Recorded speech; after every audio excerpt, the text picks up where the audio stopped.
He did it all for the fucking nookie. The nookie. The nookie. 2024 really was Limp Bizkit's year. Greetings and salutations, and welcome to Hacker Slash. If you're joining us again, welcome back. You awakened me from an eternity of darkness. If this is your first time listening, welcome to the party. We are a horror movie review podcast dedicated to telling you whether a movie is a hack, A total joke, a waste of time, or a slash. Totally killer, pun intended. We believe horror is for everyone, and as such, we're rating these movies with the perspective we've gained from our varying walks of life and the flavors of fear we fancy most. My name is Chris, I'm your friendly neighborhood slash enthusiast. This week I'm joined by the classic horror connoisseur Sean. by first crow of cock. And the paranormal paramour, Binks. I am an appetite, nothing more. This week we're kicking off the new year with a 2024 remake of a film that's more than a century old. And if you support the show by being a patron, you'll also get to hear our B-side at the end of this episode where we break down Mustaches on Vampires. Before we bare our fangs and suck some blood, though, we've got some follow-up. Let's follow up on some stuff. So as the new year dawns, folks, we're sinking our teeth into 2025. And we're doing so with a killer deal for all of our listeners. From now until January 31st, our New Year, New Blood campaign is live. It's designed for anyone ready to explore all the bloody good bonus content that we offer. Let me just tell you, here's how it works, okay? So if you sign up as a patron this month, you'll get 25% off your first year or month of membership, which is absolutely incredible. It's pretty substantial. That's pretty awesome. And that means you're going to get access to exclusive B-sides where we get into all kinds of wild conversation. You're going to be able to take part in watch-alongs like the Nosferatu commentary Chris and I just recorded, which was super fun. You're going to be able to access rewinds and even the chance to nominate and vote on upcoming movies for our lineup so you can be a part of what we watch next. And for those ready to go deeper into the darkness, our Slasher 4 tier unlocks The Crypt, which is 132 episodes from our archive that are being resurrected from the dead. These are episodes from co-hosts from Lost Times. It's really taken a turn. You get to see everything from start to finish, Chris being the one true constant of the show. Some might say I'm an immortal vampire. Some would say. Immortal. Undead, if you will. Yes. Myths and legends. Yeah, these episodes are just really a lot of fun. They're reintroduced with a video series packed with new insights and reflections on how our show has evolved over the years. So don't miss this chance to join our horror-loving community and slash your way into a new year with us. This deal is only here until January 31st, so now is the time to make your move, folks. Now is the time. The time is nigh.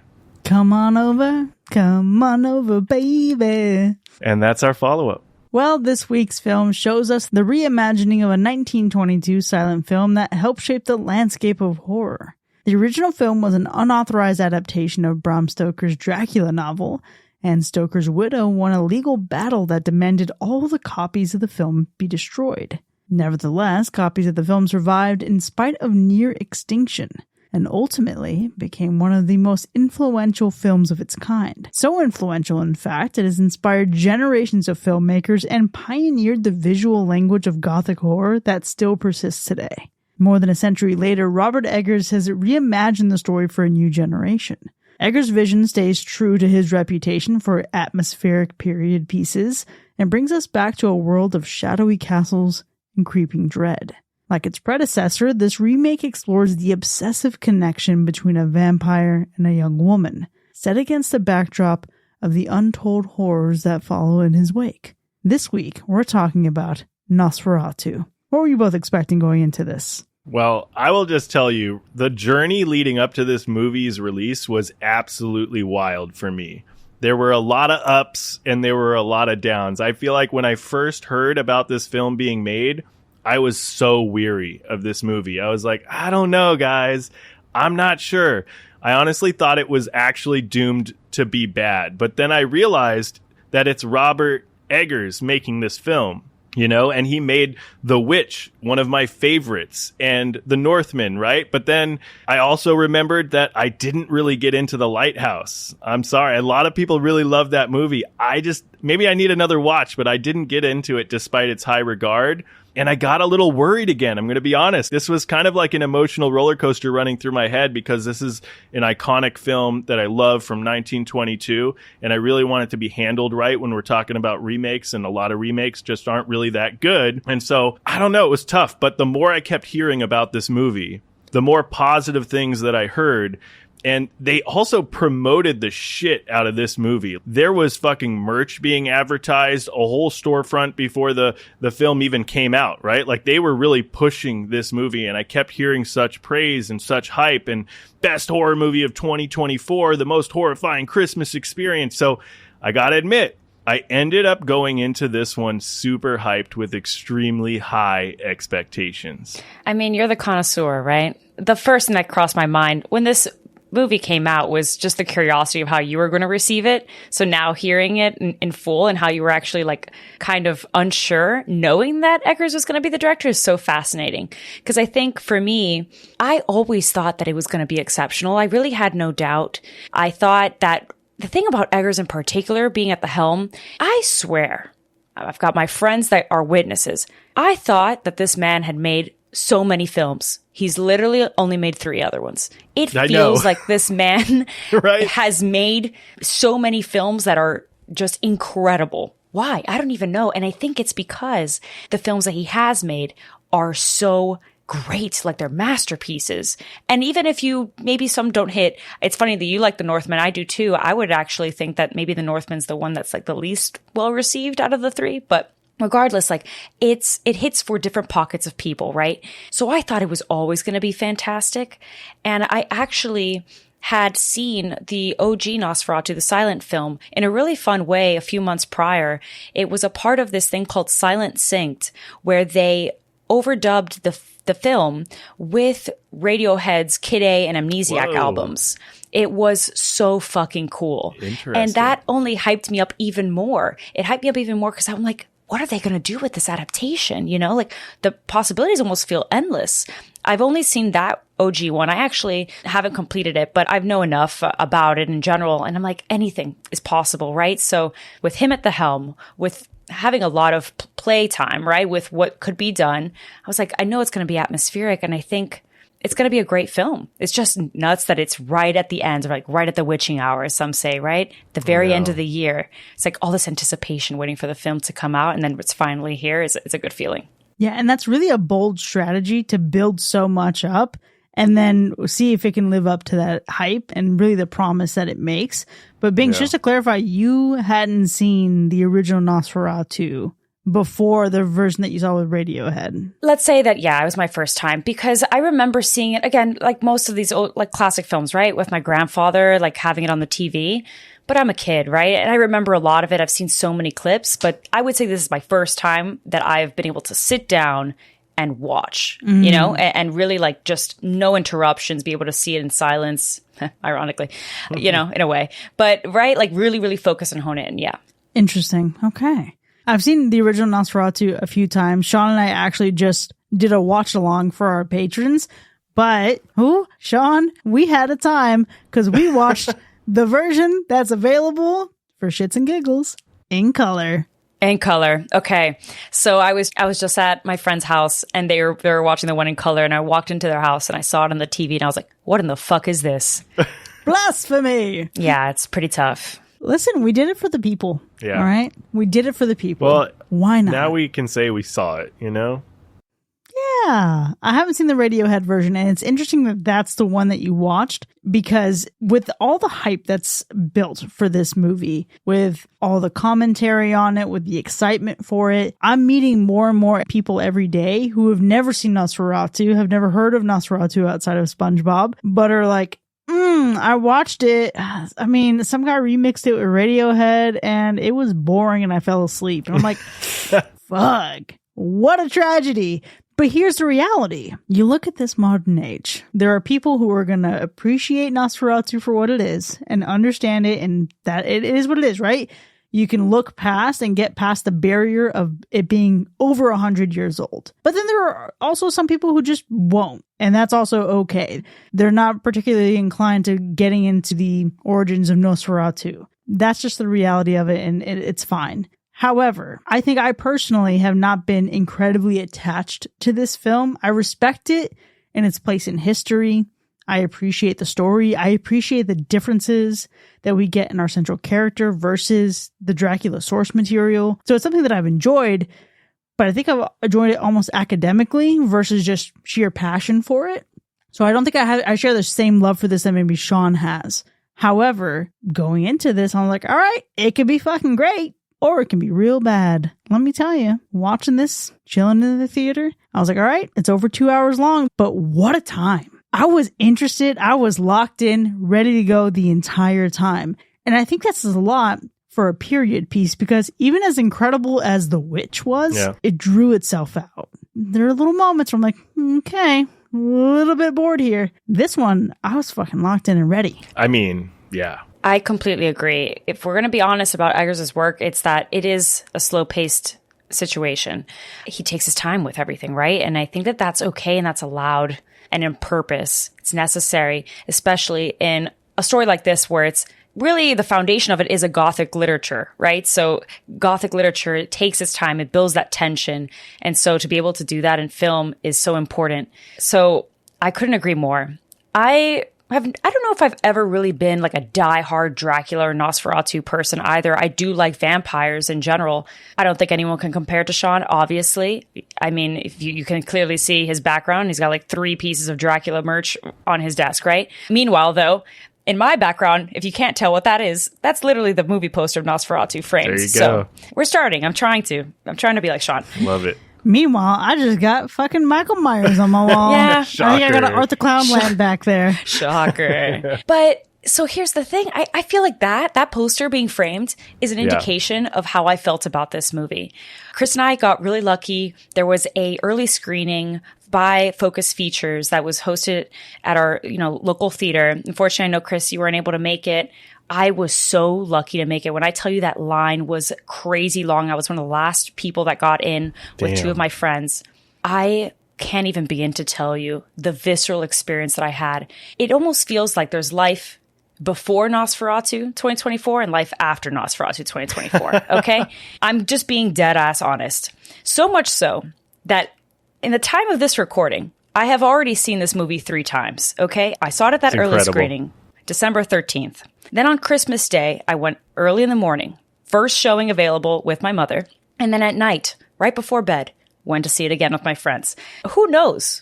By this Friday, by when this episode comes out, who knows? Jealous. Anything's possible. Something that I love here is that there are 2 types of people in the world. And by that, I mean there are 2 types of people in this chat tonight. And that is Binks, who watches Nosferatu 3 times within a few days in theaters. And then there was Chris, who watched Terrifier 2 or 3 times in theaters. Yeah. And I love that about us, right? We're built different. And I did quote that some people are built different. Because here's the thing about Nosferatu and like that feeling that it evokes. And maybe you guys share this, right? It's visceral, it's uncomfortable, it's dark as shit. The atmosphere challenges you a bit at times, especially with certain scenes.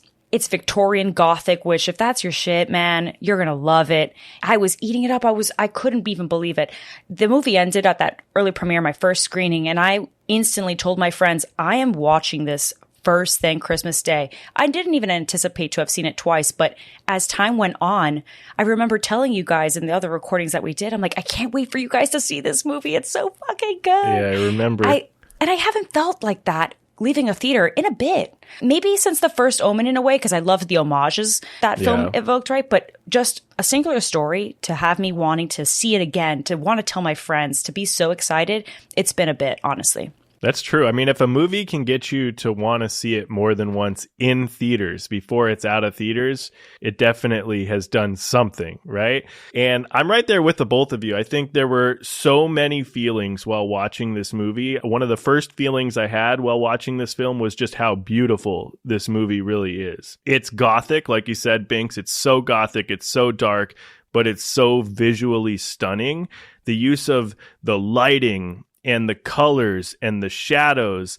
It was just visually captivating. Then I felt enthralled in the acting and the performances that we got, which we're going to get to when we break down some of these characters in the spoiler zone. But yeah, I will say Robert Eggers definitely takes a while to really paint his picture, right? They're a little bit slower paced films. They're historic period pieces and things like that. And I could see it did feel a bit long in some moments, so I can see some people not being into that kind of thing. But for me, despite how long this movie was, and it was, 30-ish minutes, give or take, longer than the original 1922 version. But despite all of that, it kept me fully entertained because the visuals in this movie, from the set design to the costume design, all backed by that hauntingly beautiful score, really works, I feel like, to keep you in the movie. And I was just really, just trying to take it all in because everything in this movie felt really intentional.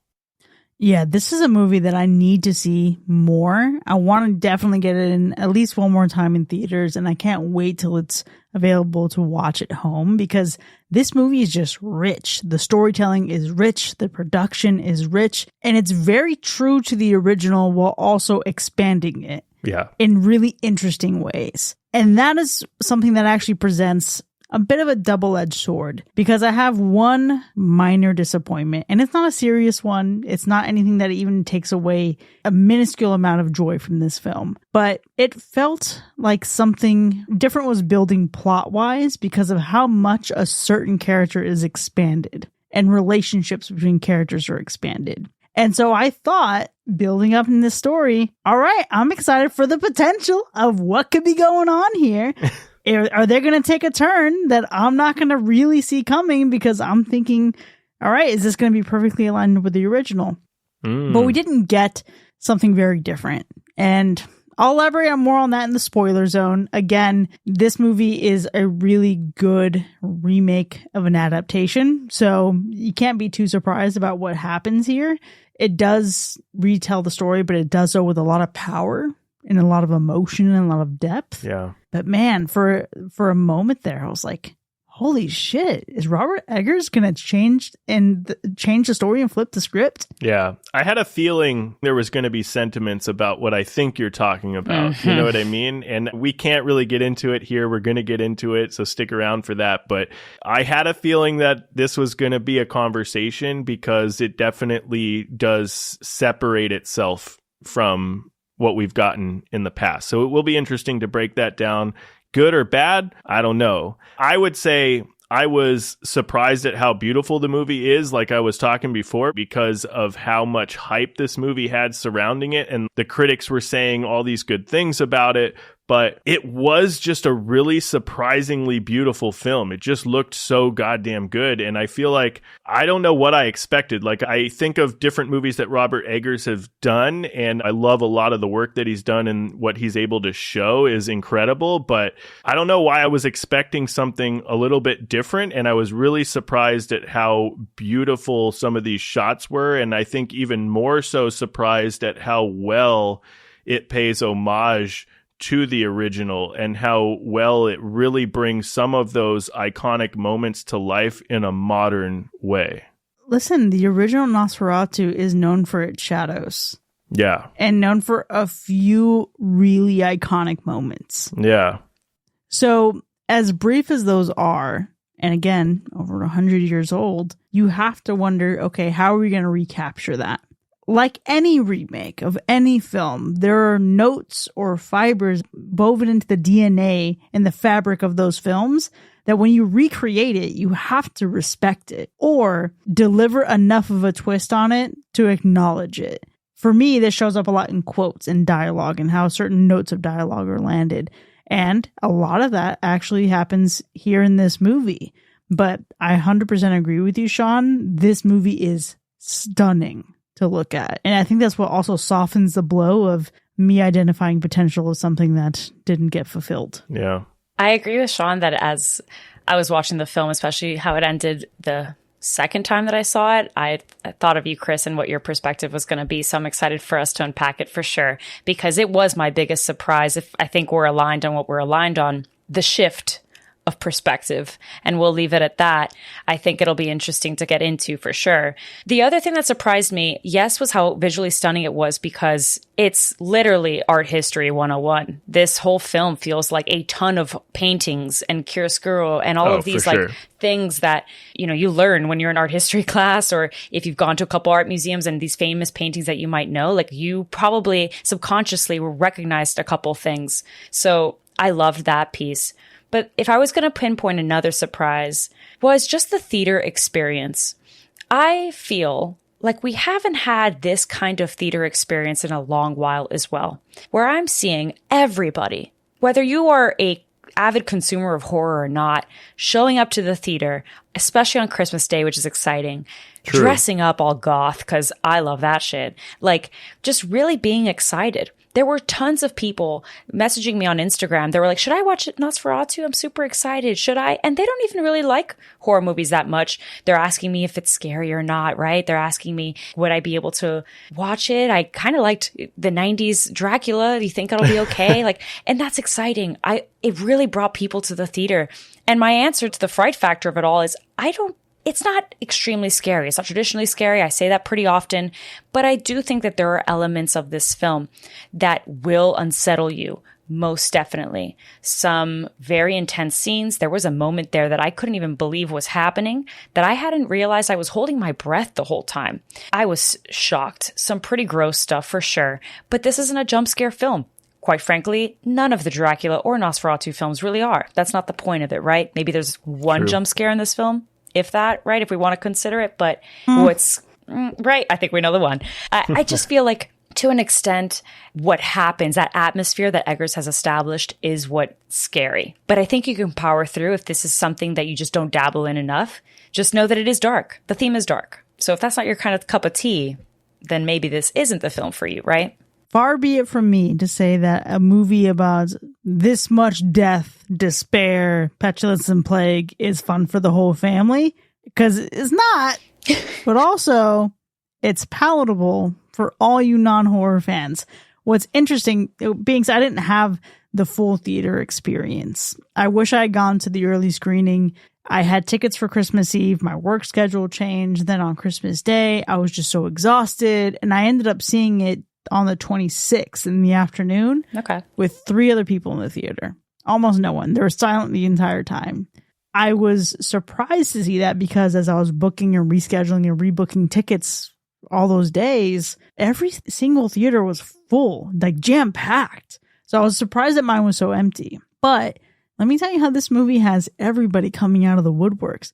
It really is bringing a lot of people out together, because there's a lot of things to appreciate in here. And that's why when you talk about that fright, I think there's arguably more than one moment that's intended to be a jump scare. If you're a seasoned horror fan, this shit is not going to get you. But if you have your non-horror friends going into the audience with you, they're going to get got. Yeah. Or they're going to say, ew, me. You got the heebie-jeebies. Yeah, for sure. Binks, I also had people asking me if this movie was scary, right? When people bring it up, they're like, oh my God, have you seen Nosferatu? Is it scary? And you know what? The answer really is, what is scary to you? You know what I mean? I don't think this movie is scary in terms of your run-of-the-mill horror flick. We're talking about like really good jump scares that are really trying to get you. There might be some stuff, if you get easily scared from jump scares, maybe a couple of these moments will get you. But this movie is scary, I think, in the way that classic monster movies were probably scary back in the day. This movie builds dread. There is a lurking sense of dread about this film. It's so dark and so gothic and so macabre that it's truly, I feel like, a horrifying experience to watch visually. But it really all just comes down to how you define scary for yourself, because I think people can watch something this dark and be truly troubled by something like this. And so it really just depends on what scares you. It really does. And I think a lot of this movie's effectiveness is attributed to how honestly different it feels. We think about the material that it's adapted from. Nosferatu, the original film, is already different from that. It's small changes. All the character names are changed. A lot of the premise and story beats are similar, but the spirit of it and the spirit of Count Orlok is different. But then you have this movie that's a remake of an adaptation, and it's charged with this idea of, okay, how can you possibly surprise me?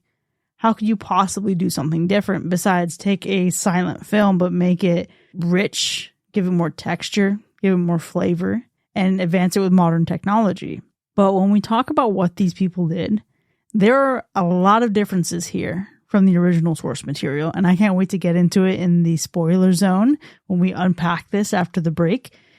But there's enough in here where Robert Eggers and the entire production team should pat themselves on the back, because I think this is such a masterful execution of, yes, we're remaking something, we have something to honor, but we're going to put our own spin on it. And it is interesting because going back to how we were saying this is a film that non-horror fans can go to, I want to talk a little bit about how a lot of them may not know what Nosferatu is at all. And I've seen some discourse on the internet being like, oh, this is a ripoff of Dracula, you know? And it's like, bless your heart, you know? Pobrecito. Lord have mercy. They don't know. They don't know that, duh. They don't know that, yeah, what's new? We know this, right? However, like you just said, Chris, this dares to do something different despite that.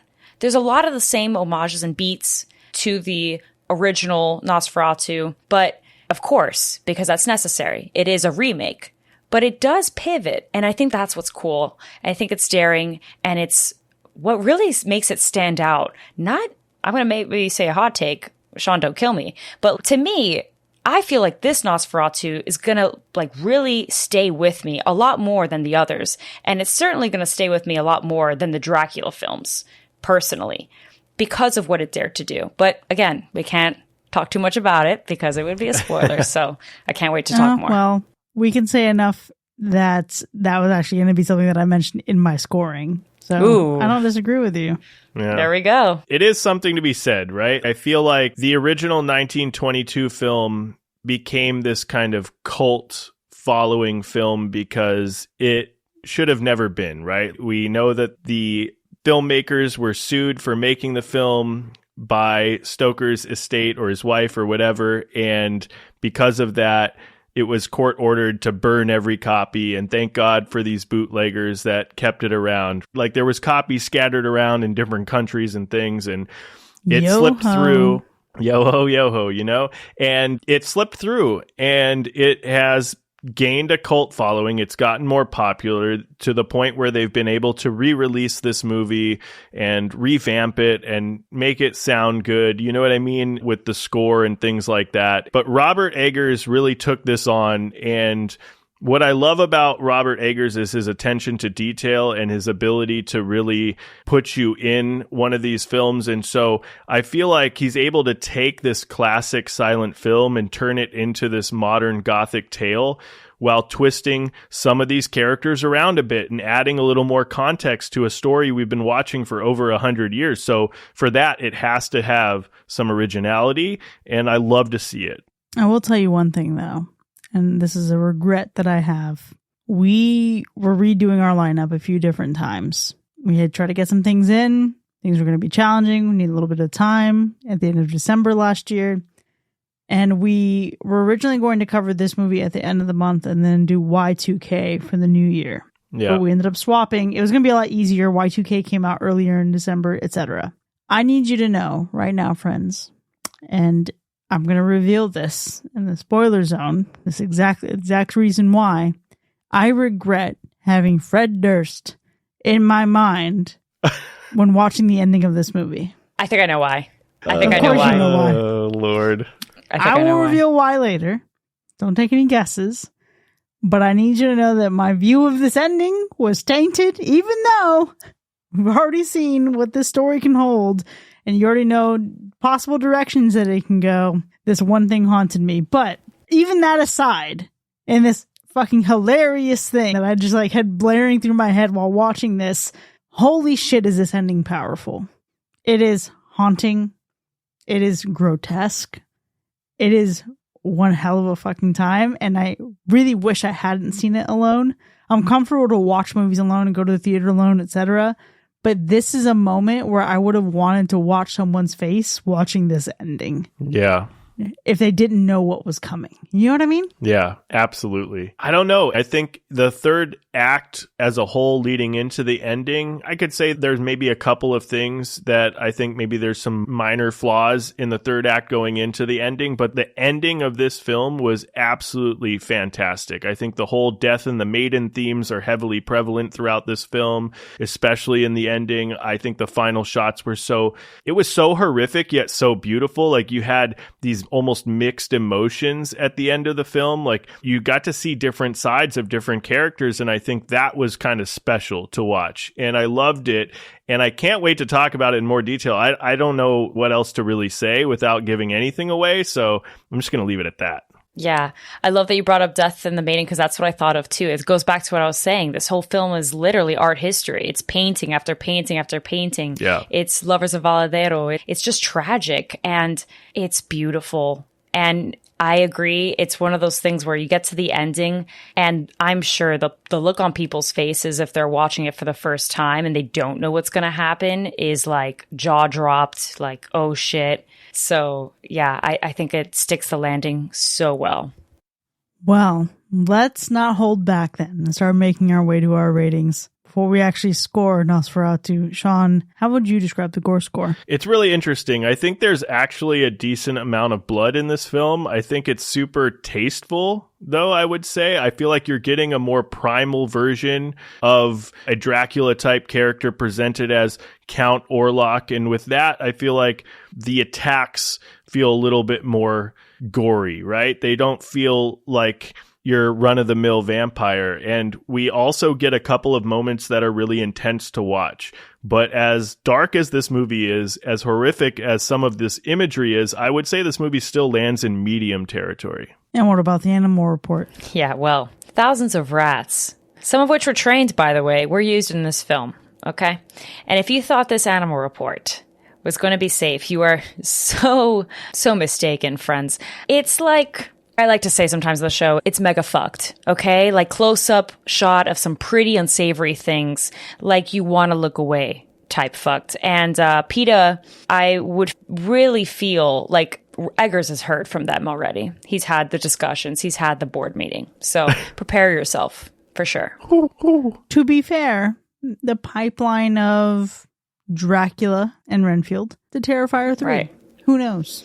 Somewhere in there, Who knows? in that spectrum, is Nosferatu. Sean with the pigeon sounds in the background is key, by the way. That just Well, let's go ahead and get into our ratings then. Nosferatu from 2024 was the hack or slash? I'll go ahead and kick us off. I know that I had my doubts when I first heard about this movie, and I do think there were some very minor issues with the movie. I would say less serious than anything, right? But, you know, with every movie, there's going to be some flaws. But as good as the reviews of this movie was getting, it was giving me a lot of hype. Once I started watching this film, I realized this is probably nothing short of a stunning masterpiece of cinema. Like you could tell from the early scenes. And man, it's a gothic horror remake that pays homage to the classic silent film from 1922. It's a film that we almost lost and never would have had, but we did. And it has really successfully redefined its haunting legacy for a modern audience, which I think is something really special, right? We get a lot of remakes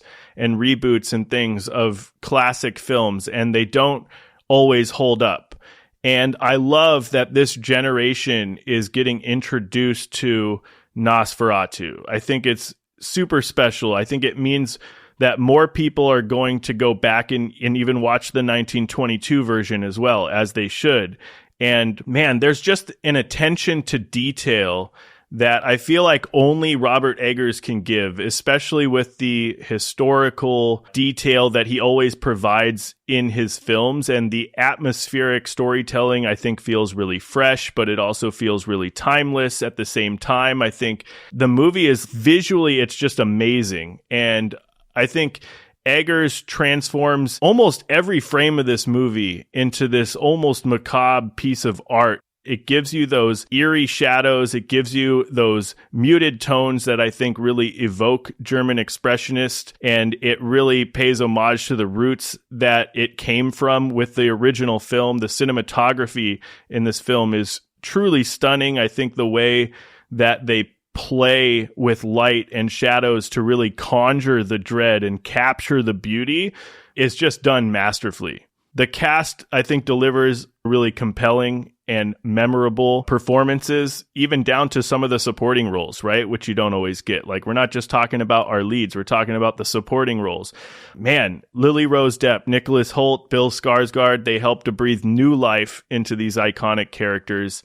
I really could go on all day, but to wrap it all up, I feel like Nosferatu isn't just a remake. I think it's a love letter to the genre. I think it's cementing Robert Eggers' place as one of modern horror's greatest visionaries. I think, take it from me, the classic horror connoisseur, right? Whether you're a fan of the original or coming to the story fresh, I think this film is going to stay with you for long after the credits roll. And I feel like it's really a chilling reminder of how beautifully terrifying cinema can really be. And I think it's an eternal slash. Absolutely. Couldn't say it better myself. It's funny that this film, we're recording it and we're debuting it at the first of the year. Something special about that.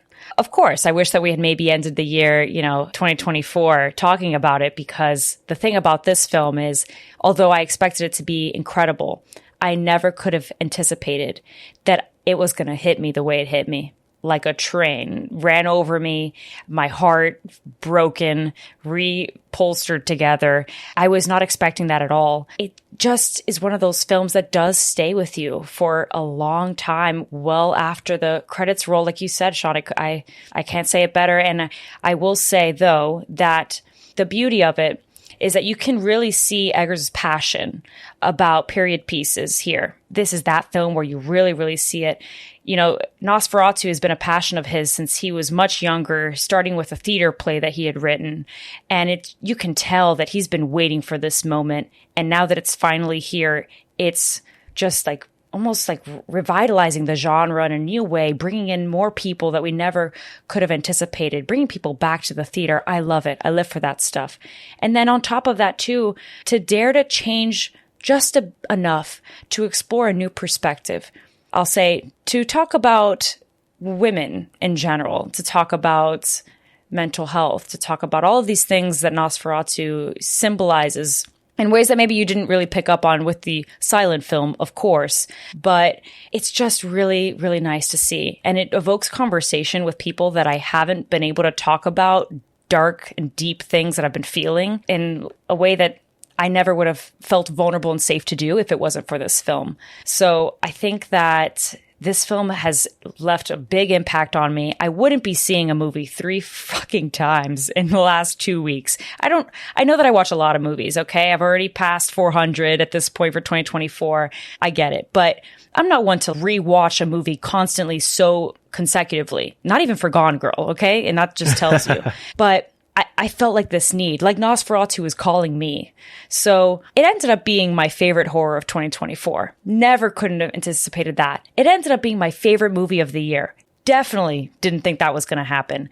And so looking into 2025 and what's going to come after this, I don't know. I don't know how the end of the year awards is going to be, what my pick's going to be, what the list is going to look like. But I think that it's exciting. This time is exciting for horror. And again, life before Nosferatu, life after Nosferatu. It's different. But one thing I'll tell you is that this also is an eternal slash for me. And here I was thinking you just loved it because of all the possession in it. Damn it, you caught me. You caught me. Quite literally possession by the... you know what? That's what I'm saying. All right, listen. We all know it. Nosferatu cast a shadow over horror more than a century ago. This movie had a lot to live up to. And I mentioned earlier that there are a lot of fans who will take Nosferatu in their SpongeBob, but would not dare, much less enjoy, a 1920 silent film. When I tell you that Paris texted me and she said, wow, this one was such a gag, but the original, holy shit, it's dog shit. It's really that kind of spectrum for people. This movie had a lot of room to fail, but it also had a lot of room in which it could succeed. because it's a great opportunity to bring this story to an audience that wouldn't otherwise give it a chance. And it's also natural for that question to be, how good could a remake of an adaptation of an age-old story be? We've been there, we've done that, we've seen it. But the reality is this movie fucking rocks. All right? It's beautifully woven. It's this tapestry of romance, dread, and also utter absurdity. Listen, I know that this movie is dark, abysmal, and it is dreary. It is certainly depressing Christmas Carol-y kind of energy. But also, there's a lot of shit in here that I was laughing at, and I cannot wait to watch this again with someone so I can make them laugh while we're watching it. This movie honors the original, but it also adds enough to deepen its sense of identity. And it stands outside of anyone else's shadow to be its own singular adaptation. This movie is a visual feast, but also its fucking cast is second to none. They make the chaos feel more significant. You can feel how high the stakes are. And this movie gave us Count Orlok and made him pure sinister evil. But he also feels way more threatening and way more dangerous than Dracula. And that is saying a lot for me. This is absolutely a slash. And with that, Nosferatu from 2024 has earned a Universal Slash to kick off the new year. Woo! Love it. Now, as we're recording this episode, it is in its theatrical run, but if you're listening to it post this theatrical run, please check the link in our show notes to see where you can find it. We have a lot more to discuss when we return from our break. If you've already seen this, please drop a comment in our forum discussion. You can find a link to that in our show notes to see how you felt about it as well. But when we return from our break, we'll dive deep into the spoiler zone territory. I'll tell you why I thought about Limp Bizkit, and we'll see you in a bit.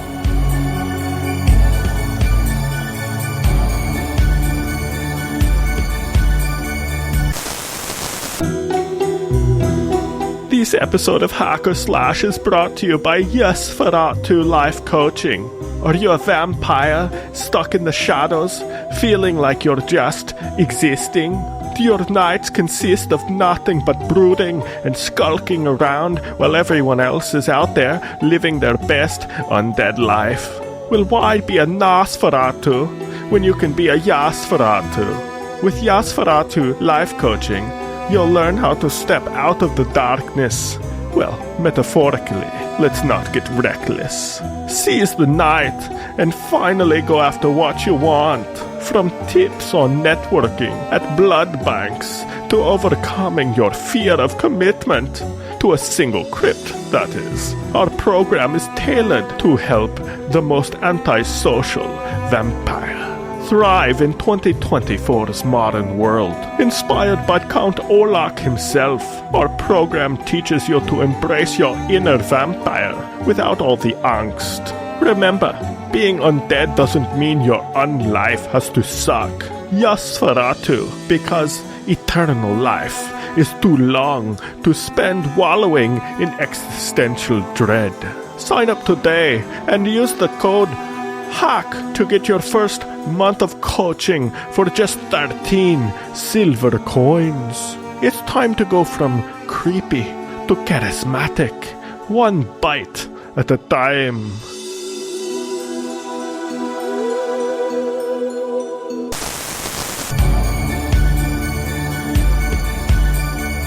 Welcome back, folks. You are now entering the spoiler zone for Nosferatu from 2024, which has unsurprisingly earned a Universal Slash. Now, we have a lot to unpack here, but before we get into the specifics of our ratings, let's go through those kills. Yeah, there's a super healthy kill count in this one. We got 30.5 kills in this movie. Probably, if we're really being honest, probably hundreds more from this so-called plague. The 0.5 obviously being the unborn child of Anna Harding. Classic fetus action. We got a lot of 0.5s Robert in these kill Eggers, counts. baby's gonna die. Babies. Yeah, you got to be prepared for it. But some of these were shown in body bags or lying in streets. We're not going to count the ones we didn't really see on screen except for the rest of the crew on the ship, because if they're not going to explain it, but they're going to show the crash of the boat and obviously pulling bodies off the boat, we all know the lore. No one made it off the boat except for Orlok and his little rat pack. We're also going to, of course, pour one out for the homie, the poor pigeon that got Yeah. its head bitten off like it was fucking Ozzy Osbourne in the record label boardroom. All right. That was 100% my thought when that happened. That was 100% it has my to thought. be everyone's thought. Everyone's thought. And I was like, I don't know if Ozzy Osbourne can make it to the theater at this point. I'm sure he's got a private screening. I don't know. I need him to see that and be like, wow, me. Yeah. He really started it all. You know what I mean? But listen, deaths you don't see, deaths you do see, pigeons getting their heads bitten off, unborn babies not even getting the chance to live, all aside. There are still some more kills to sink our fangs into, and I have a feeling of which ones are going to come up, so I'll let you all bring them up. What were your favorite kills? Please, because if tradition tells us, we'll probably have the same one. So let me start with maybe this one. This statement in particular. Fuck them kids is so back. Okay? God, yes. Fuck them kids is so back because it's not even just the unborn baby, okay? It was the disposal of these Harding girls. They were nothing. Brutal. Like they were me when I finished my chips and dip and I just dropped that bag in the trash. All right? I need you to know Wow. that my notes literally say, fuck them kids. So do mine. I don't have my notebook right now, but I need you to know that it says that because Amazing. it was a heavy fuck them kids. And it's so sad because they're like little pieces of shit. They're always screaming and they're being cutie. And then right before we have a beautiful, again, painting of them, you know, praying and so like innocent, like Nosferatu said, yeah, I guess I'll get a little snack before I have the main chorus, right? So He's a man of his There's word. that. And it's sad. It's sad because you know what's going to happen to these kids as soon as you fucking see them. Yeah. They're talking about, please, the monster, don't let him eat me. Sorry, kids, you're gonna get got. We all know how this goes. Okay, listen, they were obviously my favorite death, but let's go into what I was talking about before the spoiler break and talking about Count Orlok. Okay. Count Orlok dies, not unlike he had the way he dies in the original film. Granted, in the original film, he just kind of dissolves off the screen in the daylight. Poof. But there's something so fucking dramatic about the entanglement between the two of them Yeah. and the almost lust in his eyes. Yeah. Bill Skarsgård really did the damn thing. Good for you, bud. But it just was made so apparent that this timeless, immortal vampire, this powerful menace, really just died because he did it all for the fucking nookie. The Nookie. The nookie. 2024 really was Limp Bizkit's year. It really was. It They're really just was. showing up everywhere. It's Yeah, just crazy. It's absolutely fucking crazy. And then also let's think about the fact that they were fucking till sunrise and that cat watched the whole damn thing. Not the cat. Okay, hold on. Whoa, Lesbians wait a do it all minute. the time, but the cat was just a funny touch. Hold on. They weren't fucking, okay? He was devouring her. Not in Yeah. the way, not, Felt pretty erotic. okay, yeah, because, yeah, it's Nosferatu, duh. But, you know, They were I don't know if fucking. there was full on fucking, okay? However, I still stand by when you did mention that yes, I think both Sean and I knew exactly to some extent what you were Yeah. implying, which was real great, real solid. Yeah. That cat is traumatized. So going back to the animal report, I should have also factored that in because, cat, you know, too. Yeah. secondhand trauma for sure. I want to Very cite true. the official synopsis of the film, which says, and I quote, she allows the Count to feast on her blood and have sex with her until sunrise, which causes Orlok to die and return to an inanimate corpse.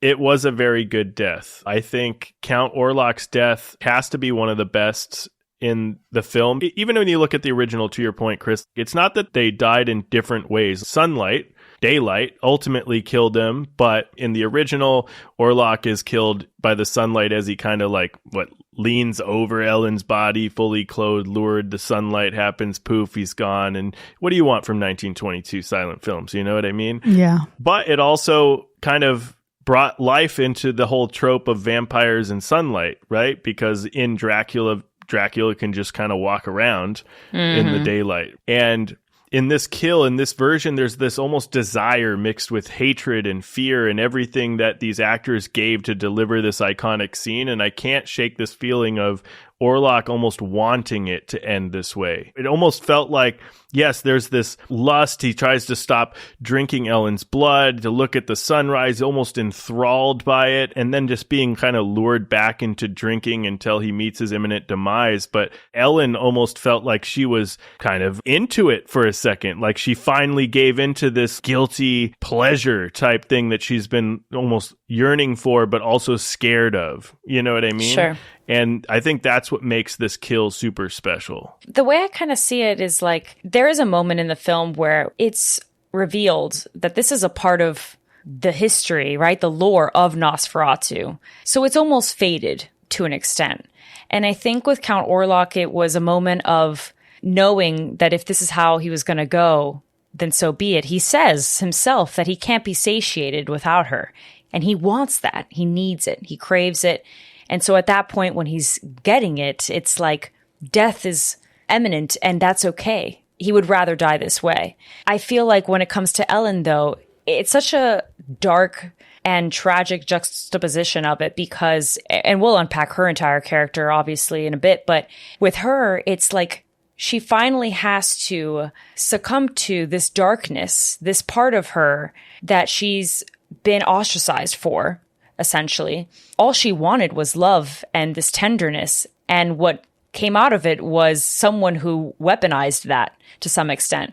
And so she ends up having to sacrifice herself in order to save everyone, to be this hero. And when the time comes, it's almost like it's this pleasure of what that looks like mixed in with knowing the consequences of it. Because even at the end, how sad is it when she's like looking at Thomas just for a quick second right before she dies. She makes an effort to at least look at him so that the last thing that she sees is someone who loved her for her, you know, and not for this darkness that lives in her. And that's crazy sad. And then how it's basically the means of it is with daylight, sunlight, what makes us happy, what makes us joyous. It's very fucked. There's a lot of Super layers fucked. here. But can we also just like back up two seconds? Let's go from the real pipeline here of I've crossed oceans of times to find you, to you are my own personal brand of heroin, to I cannot be satiated without you. What the fuck are we doing here? Vampires? Y'all are doing some shit. Listen, when the blood tastes good. Lust you know? is a crazy thing. People will do crazy things for lust. Yeah. I want to Very see true. Hinge bios for vampires. That's what I want to see. Lord. Oh boy. That would be interesting and so dramatic and such an eye roll, but it will get people to swipe right. There are going to be people matching. There are. It's just fact. Yeah. Listen, that last scene, I have more to say about it later, but holy shit, the power. It also has some of the most stunning visuals in the entire movie. And there's a lot to pull from here. I think about all the blood. Oof, there's so much happening there. But looking back on this entire movie, I think of the original Nosferatu. I think of the shadows. And I love what we get with the shadows in this film. I'm thinking about the shadows on the curtains before we ever really even see Nosferatu. We just see his silhouette, but he's clearly not there. And then we see the shadows creeping up on the walls as she waits for him, as she's summoning him, as she's beckoning him. Oh my gosh. This is one of those things where, yes, this movie would have been beautiful. We know that. We get it. Robert Eggers manages to direct films that look absolutely stunning. He has an incredible team that's dedicated to this craft. But if you don't nail the shadows in Nosferatu, you fucked up. And they did it. It's so true. They really did. You could honestly probably pick anything from this movie. You know, the set design, lighting, cinematography, sound design, whatever, and find ways to talk about how it may or may not be the best part of the movie. And I think overall, you just have to give it up to the cinematography because they captured some really, truly amazing shots. It truly, the cinematography feels like a dark symphony.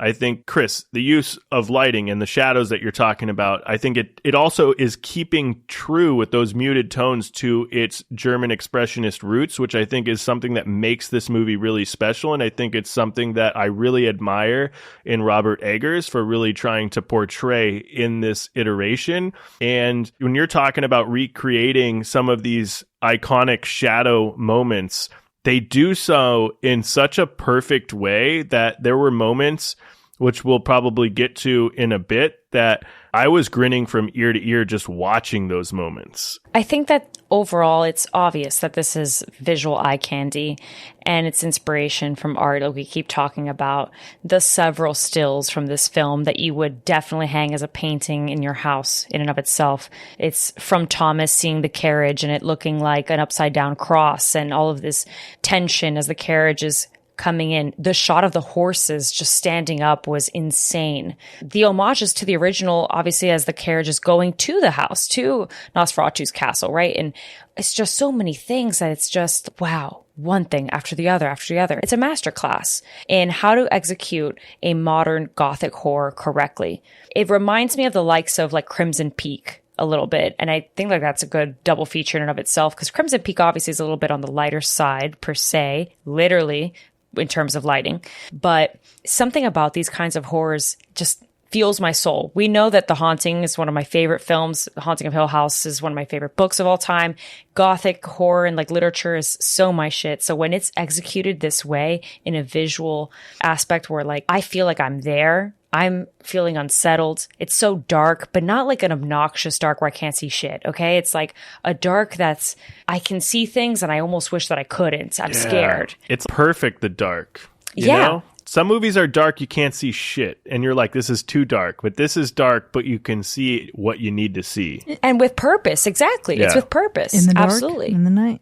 In the dark, in the night. Thank you. Damn, that was good. That was good. No, but really, and I think even the tracking of focus, when the whole intro of Nosferatu, you can't even see him clearly. And it's fantastic. Some people would probably be complaining in other films that, okay, what am I even seeing here? Why aren't they revealing him? I know that especially all three of us, like we're big fans of less is more. Yeah. And this is a perfect example of why, because you spend so much time really like focusing to see if you can really make out what Nosferatu looks like, that when it's revealed, you're like taken aback. That's also just the power of Bill Skarsgård. He's just so good. He's unrecognizable. Unrecognizable. Yeah, 100% unrecognizable. Apparently he spent like a lot of time trying to practice like Mongolian throat singing or something like that. I can hear that a little bit, actually. Like so much time really trying to deepen and do a whole routine so that he can get to that deep voice. Yeah. He's just so committed to the work. It's crazy. It's crazy good. Man, now I'm just thinking about rolling up an Airbnb. Bill Skarsgård's there in the middle of the night, but he's dressed as Count Orlok, sounding like that. Oh, shit. Nah. Imagine. Nope. I think I read somewhere that he said that he did not want to do a character as dark as this again. Mm-hmm. Yeah, because of it. Yep, I read that too. Which is really crazy to think about, because he's done some iconically dark characters, but this, I could see it, like when you're getting into the way that he talks and things like that, and the like almost growling as he's talking like he's some kind of almost beast, you know what I mean? Yeah. I think it's just really crazy to kind of get into that headspace. I know why. I think Why? it's because of what was actually my favorite scene. I think it's because he had to wear the vampine. Dude, the peen The peen. Which, by the way, wasn't was prepared for the Dracula dick in this movie. Yeah. neither was I. The I was D. taken aback. The The D. full frontal. Shocking. But you the were full saying frontal was shocking. gifted to Nicholas Hoult, yeah? Sure was. It was gifted to Nicholas Hoult by Eggers. Thought he'd have a good time, a good laugh. Is Yeah. that right? That's so right. There's pictures of it online of Nicholas Hoult holding it in a frame, and then the prosthetic Yep. is like pinned up within the frame. It is hysterical. Also, reading interviews with Nicholas Hoult and then seeing his reaction there, what a fucking funny guy. What have I been saying since I started on this show? Okay? My God. He's incredible. Okay, well, I think you said it a little bit less than you may think. No, he's incredible. Okay, he's so funny. He's so funny. He's also great in this movie. Yes. Okay, but he's just really funny and so lighthearted about the whole thing. Yeah. Now, to be clear, the prosthetic is not anywhere near something that I enjoyed about this, but it's specifically him discovering Orlok. He's been trapped in here. And I think really Thomas's journey through being subjected to everything that he's subjected to with Count Orlok and then fighting his way back to Ellen. Move the fuck over, Jonathan Harker. get the fuck out of here, get lost, because this guy knows what's up. But for him to uncover the sarcophagus, to pop it open, and then to still have the fortitude, because remember in the original film, he runs away. Right. He doesn't try to do shit about it. But he actually, he's like, fuck this, I'm out of here. He tries to take the iron stake and he tries to do something about it. Listen, he gives his best effort. Didn't work out in his favor. Not at all. But he's not a little bitch. Which is nice. It's nice to see.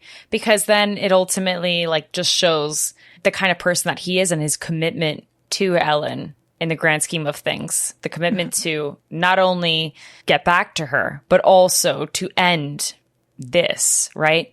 To kind of piece together what the fuck's going on pretty fast. Yeah. But man, when we see that sarcophagus, when he's covered in rats, and there's this interview that he did where he was sharing, Bill's in there with all these rats. I just kept fucking it up basically to just keep it going so he'd have to do the scene over there over and over and over again and be in there with the rats. I think that's hilarious. But the detail in the set work, when you think about just everything that had to be orchestrated for this, and it's such a small moment in comparison to the rest of the film, it's one of the more simpler ones, but it is the reveal of, oh shit, this guy that you've been seeing is dead. Yeah. It's yeah. great. Definitely dead. And he's been, basically eaten. Well, at that point, he had taken a bite of you. Yeah. So, well, and then think about what this moment looks like in the original film. Broken up wooden coffin with rat fangs from Nosferatu. And just to see the parallels there, I loved it so much. It's so simple, but I absolutely loved it. Yeah. It is crazy. I think, man, so many great scenes. And Binks, you were already explaining one of the best scenes for me, which was, and I've got a couple, but like the scene where Thomas and Orlok are together in that firelit room at the table, because there's just something about that scene when we're talking to your point about like how it's dark and you can't really see everything. And obviously that's intentional, but man, just the candle lighting, the fireplace, the contrast, the way that Orlok is perfectly out of focus in the dark and it's like slowly revealing himself with the tiniest bit of light. And it feels like at first you're like, can't see shit. And then as it goes back, you're like, wait, I could see a little bit. And the reveal of the eyes and things like that as Thomas cuts his finger and he smells the blood and all of that. But the feeling that I got from that scene and how perfectly it felt was the feeling of being like in a dark room for the first time and like slowly being able to start seeing stuff as you like let your eyes kind of settle into that lighting. And it felt like that's what I was experiencing while watching this movie, because I really wanted to see Orlok so bad and it took me so long and I still didn't get to see as much as I wanted to see. And I think it was just perfect. It was perfectly done. That's so good. And man, I think even the tone of that scene, when you get this parallel scene in this moment in any other Dracula property, and even in the original Nosferatu, their buddy-buddiness, it feels erotic. It feels like they're going to start hooking up. I said this in the original Dracula episode. It felt like this in Dracula 1992 as well. It also felt like this in Nosferatu. I think we made this joke during the watch-along, Sean. We did. It happened. It is absolutely wild how sensual the undead vampire feels towards the guy there specifically, right? But in this one, Nosferatu just feels like such an evil presence. This is a necessary evil. This is a task he's annoyed with. He doesn't really care for, in this case, Thomas, in the original source material, Jonathan Harker, etc. But the hate that you can feel from him. Even though he's being courteous, the hate. Or when Thomas is bringing up the gypsies and he's like, we're fucking done talking about this, bro. He is menacing and he is threatening. And then for Nicholas Hoult to be able to emote that fear, the shakiness, the nerves. Yeah. It just makes me reinforce and stand on business that Jonathan Harker in 1992, Keanu Reeves, didn't have a great performance. Sorry, Binks. Just had to say it. No. Hey, look. At this point, Nicholas Hoult is, as Thomas in this case, the Harker, right? Probably one of the best. I know we all know that I love Nicholas Hoult, but the reason I was up in arms about it just a second ago is because I know that Lily Rose Depp did an incredible job. We know this. We'll get into it more, I'm sure. Willem Dafoe is Willem Dafoe, for Christ's sake. Of course he's going to be fucking phenomenal. Obviously, the man's been in like over 150 movies. Nicholas Hoult is someone that was in warm bodies, okay? In Skins. Like, you know, Renfield, yes. Child actor Nicholas Hoult. Child actor Nicholas Hoult in lighter things, getting more serious roles for sure. Yeah, he was in The Order this year. It's a fantastic movie. Yes. Juror number 2 I've heard is really great. He's been like, he's coming up. He's on the come up. I just feel like in this role in particular, he carried just as much. He really came and he showed up and he did the thing. And I feel like Thomas is usually a character that we just throw to the side, or, you know, or Jonathan Harker to the side, don't take too seriously, but he plays such a vital role in this film and in this story, in particular because this story is focused on Ellen's perspective. Mm-hmm. It's focused on her experience, her connection to Nosferatu, something that we haven't really seen before. Which is cool. Certainly not so much in the OG one because it's silent, and even then it's not necessarily, you don't get that sensation. It's definitely more like Nosferatu and his demeanor and the way that he is. Yeah, and there is no connection. He just chooses her because he's like, oh, you got that locket? That neck looks real nice. That looks real nice. I guess I'm going to hit it. Literally, yeah. And hey, I haven't gotten the opportunity to see Nosferatu the Vampire in full, but the little that I know is that you kind of start to see it a little bit, but even Ellen's character there isn't fully fleshed out entirely. It's this one. It's this one where you really get to see the female experience, womanhood, and the desire to be loved. Yeah. And wanting to feel connection to some capacity that you just call out. You just want it so bad. And then what you're met with is this darkness. And it ultimately is your demise. You are basically doomed for wanting to be heard, for wanting to be loved. That's why my favorite scene, what had me breathless, that when the scene ended, I started bawling. This is the first time when I saw it, was that scene where she reveals that she knows Nosferatu, that dynamic between her and Thomas. That whole scene felt like you can't breathe. It is so fucking intense. They both played off of each other so well because so much is going on. We have a moment of vulnerability where Thomas is finally listening to her. The whole fucking film, no one wants to listen to Ellen. She's trying to tell everybody, but no one wants to hear her. No one wants to believe her. Thomas takes the opportunity to finally hear her out. And we see the origin story. And then we see, wait a minute, she's now possessed at this point. Obviously, we get it. But she then realizes, like, wait a minute, the person that I'm trusting with this information that was supposed to be someone that chose me basically was ready to dispose of me, was ready to get rid of me instantly, loses it. Then when he's like, okay, I'm going to go, starts begging. And it was just visceral experience, because I think a lot of people, doesn't have to be women in general, right? I think we've all maybe experienced, I hope not, a relationship that's so toxic to an extent, or the damage of a toxic relationship, where when you finally get that love, you'd do anything to not let it go. You'd do anything to keep it. So she's crawling and then feeling like she has to prove to Count Orlok, and when they end up having sex, and that just like really disgust. It's not an intimate moment, okay? It's not a good moment. It's angry. It's uncomfortable. Yeah. He's pissed, you know? And she's interpreting it as a way to prove to Count Orlok that she is loved without him. That's fucked up. That's fucked up. It's a very dark moment that I think, like, after a couple rewatches, it didn't impact me as much because I've now been able to dissect it. But I think it's very daring and an opportunity for Nicholas Hoult to really show up in a way that matched Lily's energy throughout the whole film. I absolutely fucking love that. Can't describe that scene any better. But also then the tenderness with which they hold each other at the end of that. And she starts fucking losing it. And he's like, no, I'm here. It is, again, the conviction of choosing your person and being there. Yeah. Especially when she's, even in that moment, she's almost feeling like she doesn't deserve it. She feels like, oh, I'm unclean. And it's so sad because how many people out there have felt like they don't deserve love? They don't deserve that tenderness. And ultimately, it's, again, that darkness that Nosferatu resembles, that mental illness, that sadness that you sometimes just succumb to.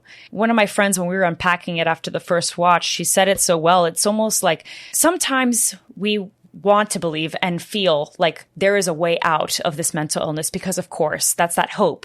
But unfortunately, the reality is that sometimes there are people out there that they're in too deep and there is no saving, you know? There is no like coming back from that darkness to some extent.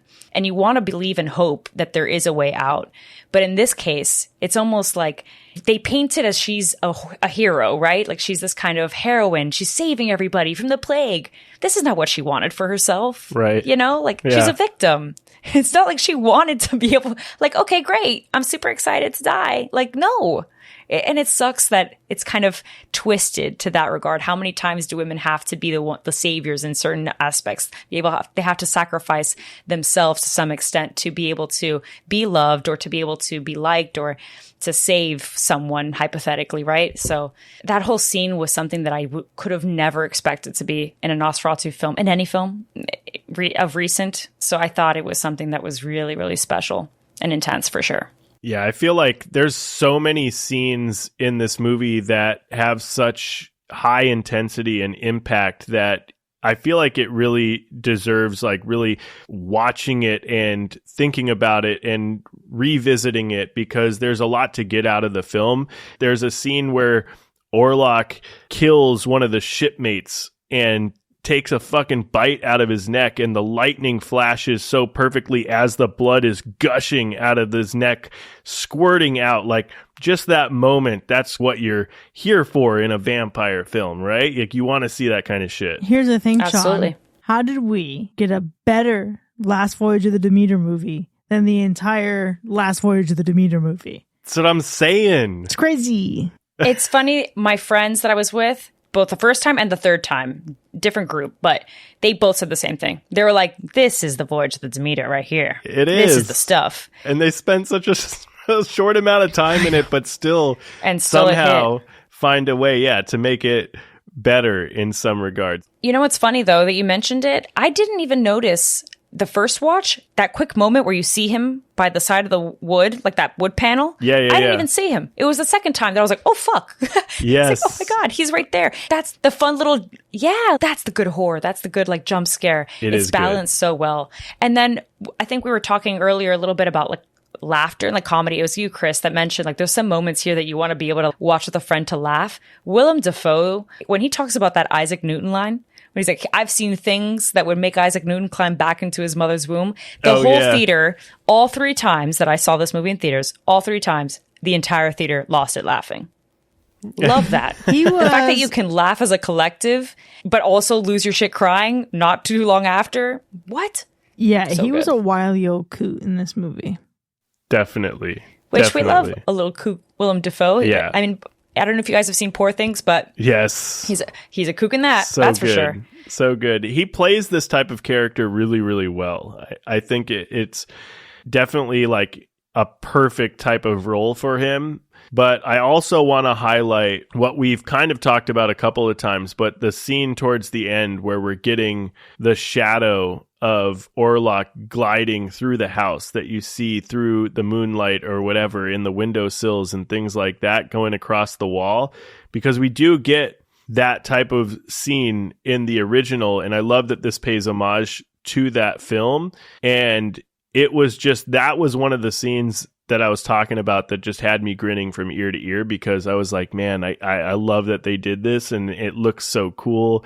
And it was actually in that moment that I felt the strongest connection between the two Orloks. You know what I mean? Because they are so different, right? Like you think of Count Orlok from the 1922 silent film, but I love that Robert Eggers took this Count Orlok and really developed it into what I think the folklore of the time period in the 1800s and things like that would have depicted a vampire, and then also looked at like where this vampire was supposed to be from and what those people of that age at that time period would have looked like. That's where this fucking I guess well-groomed, perfect mustache comes into play, right? Because that's what Sure. these, Romanian dudes are out there with mustaches at this time. But cool. But it wasn't until this scene that I really kind of connected the two, because in that moment, in that shadow gliding through the house, is when I feel like the silhouettes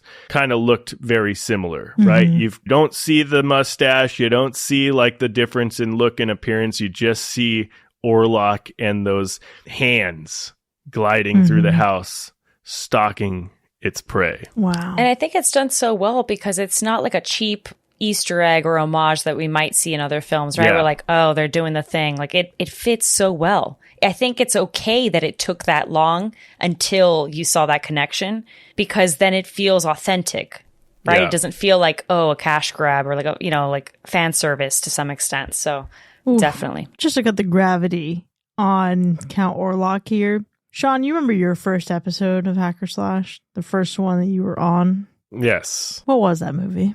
What, the Munsters? Mm-hmm. Do you remember Yes. Count Orlok in that movie? I remember. Binks, have you seen The Munsters? I haven't. Okay. Well, not that one, right? Yeah. Yeah, Sherry Moon Zombie plays...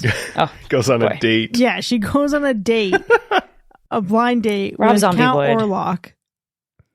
And they're having dinner, and he's like, "Do you like rats?" Oh, good. It's fucking hilarious. And So good. man, I think now of just the difference here, because you have Count Orlok from a silent film. Sure, there have been a couple Nosferatu adaptations here and there, but then you see that fucking guy, and then you now have Bill Skarsgård. Yep. Because Bill Skarsgård almost feels more Rob Zombie coded than the one that we got in The Munsters. I could see. Yeah, I see what you're saying. Yes. Yeah, it's I just haven't the seen it, and I intensity of believe it because he's very disgusting looking and such. And, Rob Zombie doesn't like clean things. It's a cute movie. So You that's should fair. watch it. And that's not something I ever Okay. thought I would say about a Rob Zombie movie. But Count Orlok, he really did the damn thing. He's also has a great interlude on the soundtrack for that movie. And I think there's a song called Disco Vampire or Techno Yeah. Oh, boy. Vampire.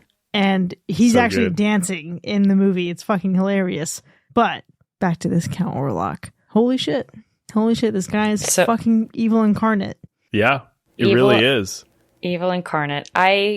It's not a shock to me that Bill Skarsgård doesn't want to do this kind of stuff ever again, because to say that he went so deep and so dark, that they really also made Knock, as an example, really fucking crazy dark. Loved it. Knock, Simon McBurney, I think, when Knock is kind of talking about why he is acting this way or what's going on post pigeon head eating, mind you, his mannerisms, the way that he's talking, he's like almost like a soliloquy. It's Shakespearean, which of course Eggers is all about. He moves in a way that's so unsettling that what was crossing through my mind is, to be honest with you, it's like there are people in cells right now, prison cells right now, that act this way, that would do something like that are like unhinged as hell. This is what I think Jared Leto was trying to do with his Joker. Probably what keeps him up at night, Like he wishes he could. Probably. This is that energy. This was an incredible knock. So Yeah.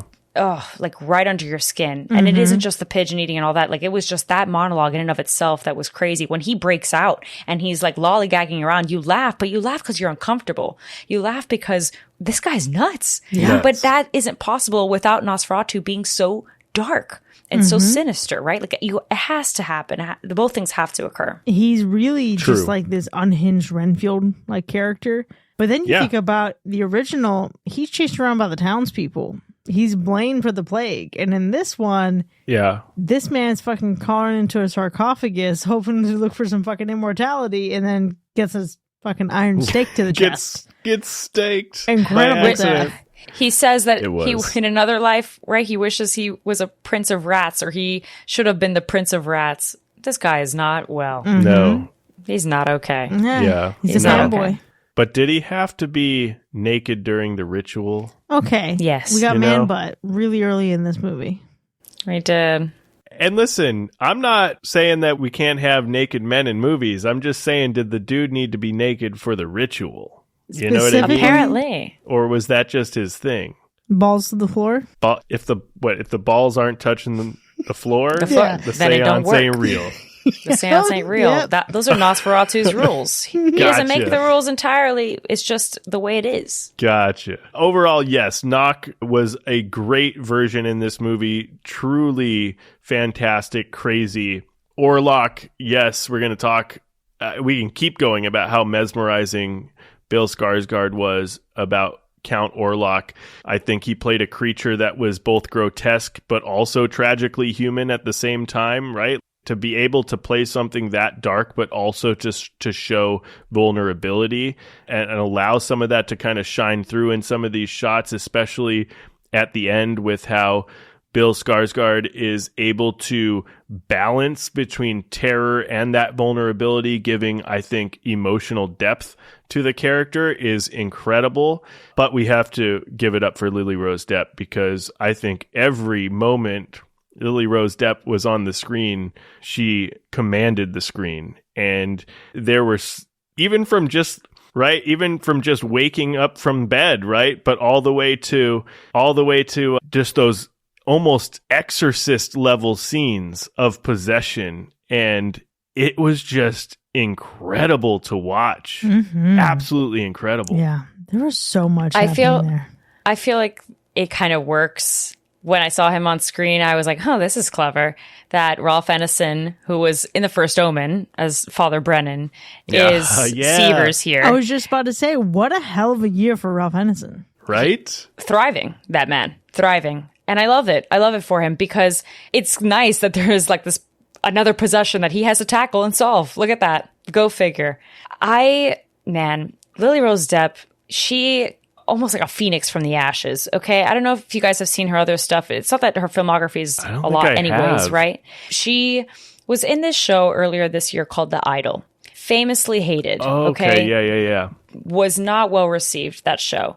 Very terrible. Written by The Weeknd. Whatever. Point is, Sounds bad. because she was the lead actress in that show, I think after that show, people kind of thought, poor thing, not great of an actress as much as we might have thought. But she proved that she can be that leading lady. You just got to give her the right work, right? You got to give her the right script. And when I think of Ellen, I think of Isabella Gianni, because she is Ellen in Nosferatu. And that is crazy shoes to fill. Okay. Isabella Gianni is one of my favorite actresses. Possession. You mentioned it earlier, Chris. Like, that's one of my favorite movies. And the premise of Possession has a lot to do with what's happening here in Ellen's character. And the irony that Isabella Gianni is also Ellen is great. But Lily Rose Depp has outright said that she looks up to her because of the way that she handled those possession scenes and like how she reacted in that movie. And it's almost like, damn, she walked so Lily Rose could run, and she won that prize. She got that gold medal, and she made Isabel proud. She had to have, because it was uncomfortable. It was crazy. The choreography that had to go into that. The little things, right? Like the spit that comes out of her mouth. It was good. It was so good. So crazy to watch. She had such an intensely physical performance, Yes. but also an intensely emotional performance. Yes. She had such incredible range, and I think that's why the worst part of this movie for me is the potential that was unfulfilled. Listen, I'm okay with Ellen dying in the original because fuck it. Who really cares about Ellen in the original? But you made me love Ellen here. You made me want more for Ellen here. You made me want a happy ending for Ellen, knowing that it realistically probably can't come. But when they had the nerve to add a whole other fucking scene to this movie where all the guys go out to fight while she is luring Nosferatu at home, I thought, wow, okay. They're setting up a big bait and switch here. Are we going to get a moment where she maybe clings to life at the end, hangs on just a little bit longer, gets a little bit more life, gets some kind of happy ending for herself? Not that it necessarily needed it, not that her ending as a whole isn't fitting for her character, but fuck, Lily Rose Depp just did such a great job in this role, and I just wanted more for Ellen. I wanted to see Ellen come out on top. I don't know about you, Sean, but was that what you expected that she was going to say? Because it sure was for me. I knew exactly. When I saw it end that way, I was like, I know exactly what Chris is going to say. And it's not I'm not making fun of you, right? Like, it's not a bad thing. I think that the reason that I know it and I appreciate it is because it's what I was saying earlier, that hope that you want, right? You want someone who's suffered to be able to see another day, to at least cling on a little bit longer. And because we spent so much time to love this character in a way that we haven't been able to do it before, you want her to be happy. But like my friend had said, right? It's one of those things where sometimes, unfortunately, it's too late, right? And the juxtaposition of this mental health and the symbolism of Nosferatu, but with also the art aspect, right? The visuals that Eggers is basically trying to evoke. The Lovers of Varadero, it's almost like a love scene at that end, right? And Death and the Maiden, they're basically like embracing, looking at each other, like almost enamored with one another. Yeah. You gotta have that. And unfortunately, what that means is that she doesn't get to continue. And it sucks because she's seen as this hero. She sacrificed herself to stop the plague. But I mean, it's not fair. It's not fair. She doesn't deserve that. All because what? She wanted to be loved. So this is an opportunity where, although I knew that you were going to say that, I almost felt the same way. You know what I mean? Like, I felt like, damn, this sucks because I get it. It's poetic. It's tragic. It is a gothic tale. But damn. But the movie, but I get it too, because the movie kind of went in this heavier direction with the character. So you were almost kind of led to believe that they might actually change something at the end. Don't know if it would have been better or not. Mm-hmm. That we will never know. But I do think that the ending was still fantastic, which we all have agreed on. Mm-hmm. But sure. Yeah. It is specifically her walking him up to the door and saying, it's gotta be me. I'm like, all right, girl, it's gotta be you. It's gotta be you. Yeah. It's gotta be you, I suppose. Yeah. You know, worst part for me, it's kind of tough to say because I don't really think that there is one entirely. We actually didn't get to talk too much about Frederick Harding and one of the finest looking men on earth, which is Aaron Taylor Johnson. That's just a fact. That's a fact, right? I think the public can agree. Okay. But just to briefly talk about him, great move making it a family instead of just a brother and a sister. Yes. True, giving actually. us some more depth, giving us something to be sad about with him. Yeah. And the parallels, right? The parallels of the love and the relationship and what could have been for Ellen and Thomas. And even between the two of them too, that's like lust in a different way. That's lust and like passion in a very different, maybe healthy to some extent, right? Because I don't know if there was any like toxicity in that relationship. It didn't seem that way to me. So healthy in comparison to what she was experiencing, even with Thomas and with Nosferatu, right? Like Thomas was basically the only happiness and joy that she had, and almost like this codependency to an extent. But yeah, I thought he was fantastic. But speaking of him, there was a short, super small moment, maybe like 2 lines, where Dr. Sievers is talking about Franz and how this is someone that they should probably look into. But it's weird. It was like ADR. It was like a little bit of a voiceover that just seemed so fake to me. I think that Frederick says like 2 lines. Aaron Taylor Johnson says 2 lines, and it sounds like it was just plugged in. It doesn't sound like he's actually in the room. That you know what I mean? Like, it doesn't sound like he's actually there. Yeah. And because the camera's not on him, it's safe to assume that that was probably plugged in afterwards, right? That ADR. It sounded super fake. It was awkward. It's so short. It's such a nitpicky thing. But I saw it 3 times, and I really thought I was crazy, maybe gaslighting myself. And at the 3rd time, I was like, no, this is still pretty strange. Wild. It's still pretty odd. Interesting.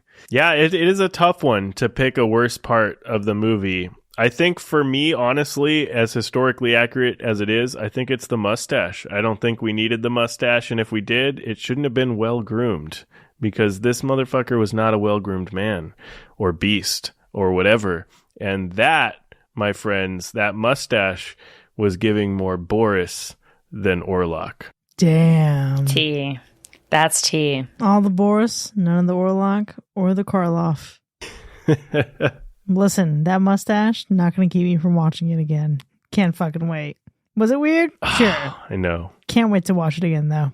There's so much to watch. I mean, like, Binks, you've seen it 3 times. You're probably going to see it 4, 5, 6. We're all probably going to see it a bunch of times. I think there's so much rewatch value. You can't get it all in one sitting, right? And I think this is a movie that if you can catch it in theaters, you want to catch it in theaters, because I think it's going to be really special in theaters. But even if you're watching it streaming or whatever, I think there's just so much to look out for here. It pays homage. It has callbacks. It is beautiful. It's stunning. There's so much to look at with the set design. Everything's intentional to the time period. So if you've only watched it once, you definitely missed something.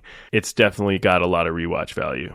Absolutely. Sean, you're so right. I will 1,000% be seeing this again 3 times, friends, in a 2-week span, to see the movie twice in one day. Okay. Shout out to AMC Stubs. You should also sponsor us, AMC, because it was free. But I just cannot explain how fruitful the viewing experience is in theaters. But regardless, even if you're at home, I recommend setting the tone for this film. You know, if you have to see it in daylight because you're a little spooked, that's okay. But the ambiance in your environment is going to just really heighten the film itself. If you have the financial means and you're able to see it during its theatrical release, I would also say definitely see it in IMAX if you can, because the IMAX experience is also something else entirely. It's crisp. It's just really, the sound, everything is so intense, but in the best way. So you really feel what you're supposed to be feeling. So I would recommend that as well, if you can. If not, at home's okay too. But I will definitely be seeing it probably a 4th time sometime this week, actually. So I'm a little crazy. I want to go see it on the Prime or an IMAX experience while it's still within AMC, because I watched it in a regular screen. I'm like, okay. I forgot that watching it on a regular screen in the not so comfy chairs doesn't hit as much. But I can't wait to see how I feel about this on another watch. And for now, there you have it, folks. Nosferatu from 2024 has earned a resounding, strong, universal slash. Now, we've certainly had a robust discussion here, but the conversation about this movie doesn't end here by any means. It certainly does not. And we have a lot of fun recording these episodes. And with that, we get into a lot of really good, fun, off-the-wall conversations. So if you want to find out how you can go further than just this episode, consider supporting the show by visiting patreon.com/hackerslash so you can find out how you can enjoy even more of the show, including bonus content with early access, extended episodes with our B-sides, movie nominations, and live shows. And if you felt entranced by Nosferatu and our conversation unpacking it, leave us a 5-star review wherever you get your podcasts. This helps us continue to deliver great content for all you horror fiends out there. We'll see you next time, folks, and remember, it's all for us. Then the covenant is fulfilled.